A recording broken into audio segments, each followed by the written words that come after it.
This is Lance! At sa araw na to, dahil sa mga ganap po natin recently, sobrang busy. Pero thank you po sa inyo. Maraming salamat po sa inyong support. Ayun nga po, kinailangan po natin ng extra help, lalo na sa pag-edit ng mga content natin. Anyways, naghahanap tayo ng another laptop for editing. So, ayun. Samahan niyo ako? Wala kayong choice. Samahan niyo ako. Tara! Ila-level up natin yung style and quality ng content natin. And siguro by now, napansin niyo na siya. All that para mas madali ma-digest yung information ng mga taga-subaybay po sa atin. Kayo. Naalala ko tuloy yung quality ng videos natin dati. Grabe, sobrang layo sa ngayon. And alam yan ng mga nakasubaybay simula pa lang.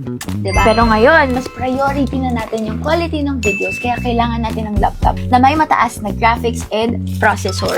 Kaya siguro okay na sa akin, nag-search ako yung Ryzen 7 RTX 4050. Goods na yun. Tara! Lapit na tayo! O, diba? Kung saan na tayo nakarating. Kaya yun, gustuin man natin ng quality content, ang pinakamahirap talaga is yung maging consistent sa pag-create. Especially now na mag-i-improve na tayo. Let's go! Kaya na yung laptop factory! Let's go!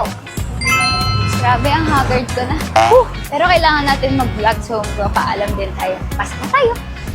Hello po! Good morning po! Yan na! Lamig! Hello po! Hi sir! Good morning po! Pwede po mag-vlog? Ay, thank you po! So mag-vlog tayo. Ayun, bigyan na natin si sir ng mic para marinig niya din si sir. Sir, ito po. Thank you po. Hinahanap po ba kayo specs or... Ang hinahanap ko pa talaga is yung RTX 4050. Yung Ryzen 7. Meron tayong powerful laptop na galing kay HP, which is yung Victus natin dito.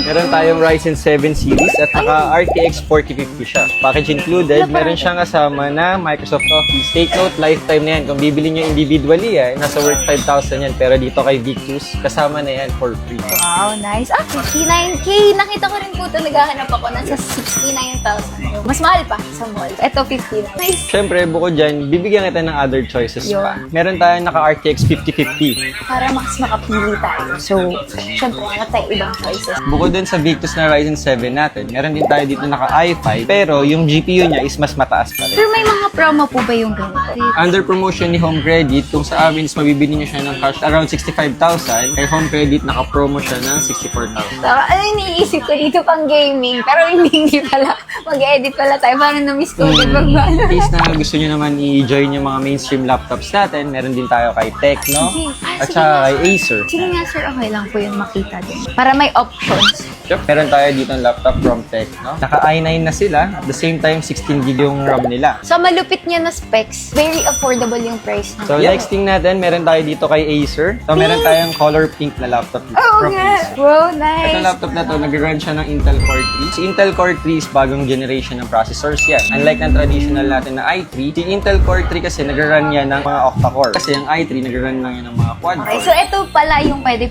sa mga students. Yung mga documents, recordings, and all. And affordable price din. Pink. O, sa mga mahilig sa color pink So, dyan. ito po yung tablet natin from Lenovo. No? Hindi lang siya basta tablet. Meron din siyang kasamang keyboard at stylus pen. Magkano yung ganito po?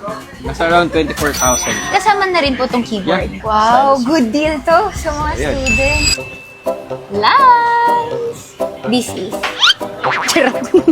Okay smooth ng pen niya. Budget meal naman yung hanap natin na tablet din. Pwede naman tayo mag-turnover sa Doogee tablet, which is yung A9. Same siya, may stylus pen, may mouse at saka may keyboard din. Ay, okay. Mas affordable siya. Yeah. Mas maliit. Pero I think sa laptop tayo. Check mo nga po ulit yung Victus. Sure, balik tayo. Wait. Okay. Check. Ta-da! So, para sa akin, ang best sa need ko is ito talaga. Ito, HP Victus, yung unang pinakita ni Sir. HP Victus na RTX 4050 na gaming laptop. Ganda pa ng itsura. We're not too big. V for victory. Let's go! For another investment, sure ako worth it yan. Let's go! Mas mapapabilis na ito yung mga gawain natin. And mas mapapadali yung edit natin para sa quality content for you. Thank you so much po. Susunod ulit. Uy, meron din silang bag! Yay! At saka may Microsoft for Life. So, ayun, balikan ko kayo after few days. I-update ko kayo sa experience natin dito sa bagong purchase natin na gaming laptop. Thank you so much po. Sobrang na-excite ako. Naku, baka mabudol ko rin kayo. Ayun lang muna para sa araw na to. Just keep safe!